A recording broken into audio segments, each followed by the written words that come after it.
If you had to have a Hollywood actress and producer as your doctor, you couldn't ask for anyone better than our final guest today. As Dr. Quinn, medicine woman, she saved lives on an almost daily basis in a small town in 19th century Colorado, winning all our hearts and a Golden Globe for Best Actress in a TV series in the process. Please welcome Jane Seymour.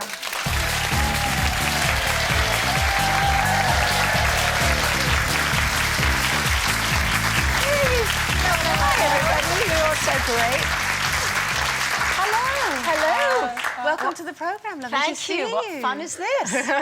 When you were doing Dr. Quinn, Medicine Woman, did you realise how big it was going to be? Because it became huge. I had no idea. In fact, when they did the show, they hired me the night before I started. Really? And they did everything in their power to make sure that it never went on. The network didn't believe in it, and it kept...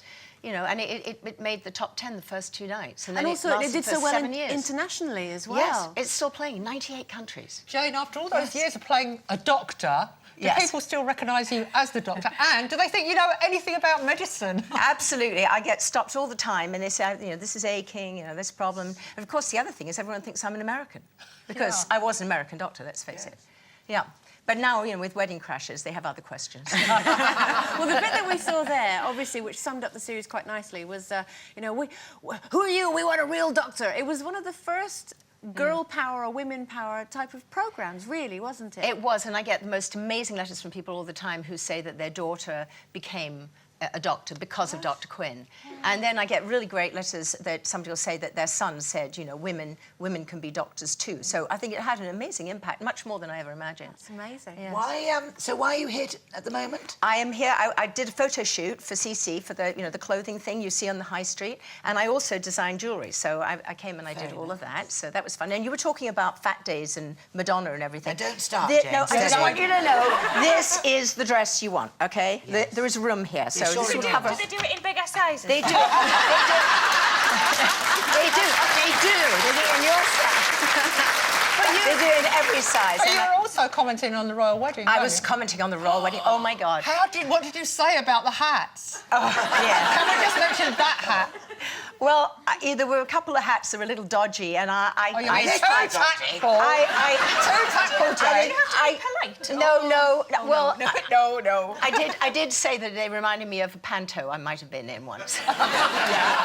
But no, I thought all in all, I thought that the hats and everything were great. I thought the Queen really looked amazing with that hat, and I thought that Carol Middleton looked perfect and elegant.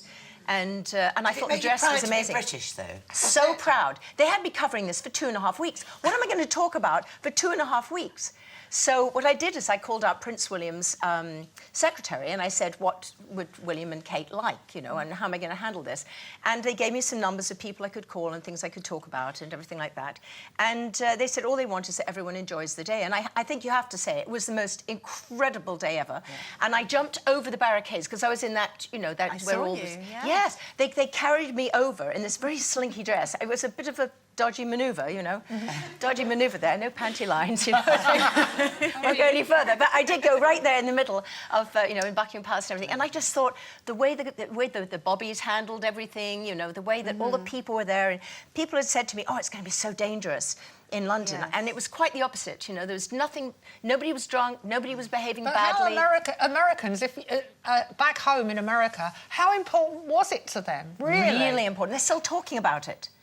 But I think what I ended up doing, and what was really fun, was I'm kind of like an Ameribrit, an Americanized Brit, can't even say that. Yeah. But I understand what the Americans don't understand and don't know about Britain. And so I took them on a tour of Bath and, you know, showed them other things in the countryside. I took them down the pub and, you know, gave them a sort of a taste of What about all those life. weird uniforms in the Abbey? Did you have to talk them through all the medals and everything else? No, well, of course I saw Beckham was wearing it on the wrong side. Yeah, did you point that out? Well, I didn't actually live point that out, and I got one of those, but I didn't think... You're not supposed to wear it at the wedding. I didn't take mine out. Mine stays in the... You could have worn yours on this show. We wouldn't mind that. Now, you always strike me as a lady who's very happy with your lot, because your lot is good. My lot is good. What did you aspire towards, happiness-wise, when you were younger? Well, I was like your previous guest. I wanted to be a ballerina. That's all I ever wanted. Okay. But I was born with flat feet and a speech impediment, so that's how I got into ballet. You could be a quiet and remedial stuff. So I ended up not being able to pronounce my R's.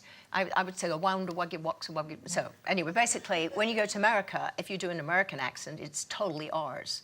That's all you do. So I kind of ended up a dancer for a while. I didn't get in the Royal like her, but I did dance to the Kirov for a little bit. And then I got injured and I became an actress. And I think I always had a passion for the arts. And that's what I have 6 kids. And so that's what I kind of, you know, I think it's really important. You say, is it important to be happy? Yeah. I think it's really important to be happy. I think it's really important to have a passion for something and to, you know, to follow it, whether you actually get to do it as a career or not. You know, so people say, oh, I love to act, you know, and I say, well, it might be really hard to actually get a job as an actress, but there's no reason why you can't do it community theatre or something like that. How did you get the part in the Bond film? Well, they were looking for a virgin and there weren't very many left. And I looked like You didn't have to prove your credentials. I didn't. But it was actually quite funny because I didn't have. My agent kept saying, you know, because my hair was really long. I used to sit on it those days, and he said, you know, got to put your hair up. But they have to see your hair up and down. So I went and I bought this big furry hat, stuck all my hair up in the hat, got a jacket that had a bit furry collar. And I came in, and the first thing Harry Saltzman said was, take off that hat. And I went, OK. And then he said, take off that coat. And I did. And then he offered me the part. That was it. I thought you were going to say take off something No, it's the wrong... Yeah, don't you remember, I'm the Bond girl that was the virgin, you know, the high priestess of Tarot. And it's so long ago. It's 40 years ago. You know that. It's amazing. I mean, it must be... Do you like it when people bring it up? Because to us, you are one of the iconic Bond girls. And I know it must feel like an awfully long time for you, but it's repeated so often on telly. It's like yesterday for us. Apparently, you get me every Christmas. Yeah. Actually, speaking know of what? which, you were talking about whether you should treat a man like a 7-year-old. What's your take on that? Well, I think that the 7-year-old is in every man. And I think it really becomes apparent when you throw a ball at them. You either give them a ball to catch, throw, or hit. Yeah. You know, then they become 7-year-olds, don't they? And they're very happy. Is that what you do? Absolutely. I'm surrounded. Honey, I'm home. Yes. Yes. Well, it wouldn't really work with my first 2 husbands, who I'm, by the way, going to see after this show. Good. Together. That would be a much more interesting story. Well, Should one mix ex-husbands? Well, do you know, between all of us, we can do very well. Lovely to meet you, Jane. You Welcome too. to the Thank shows you and so stage. much. Jane Seymour, everyone.